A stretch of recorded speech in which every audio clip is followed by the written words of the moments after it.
High বন্ধুরা, আজ চলে এসেছি তোমাদের সাথে একটা মজার জিনিস শেয়ার করার জন্য। ক্রোমের একটা নতুন ট্রিক্স এসছে। তো চলো সবাই নিজের নিজের ফোনের গুগল ইয়া ক্রোম খুলে ফেলো। তারপরে এই যে দেখো, গুগলে গিয়ে তোমরা ডগ প্রথমে সার্চ করো।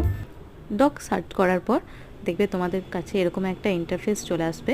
তো তারপর পেজটাকে একটু উপর দিকে স্ক্রল করে এই যে দেখো ডগ যেখানে লেখা থাকবে তার পাশে একটা পায়ের চিহ্ন থাকবে। তারপর তোমরা এটাকে টাচ করে দেখো কেমন সুন্দর একটা মজার জিনিস হতে থাকবে। তোমরা এটা ট্রাই করো, তারপর জানিও তোমাদেরও এটা হচ্ছে কিনা। এরপর চলো এটাকে আমরা বন্ধ করে ক্যাটটা সার্চ করে দেখি যে ক্যাট সার্চ করলে কি হচ্ছে।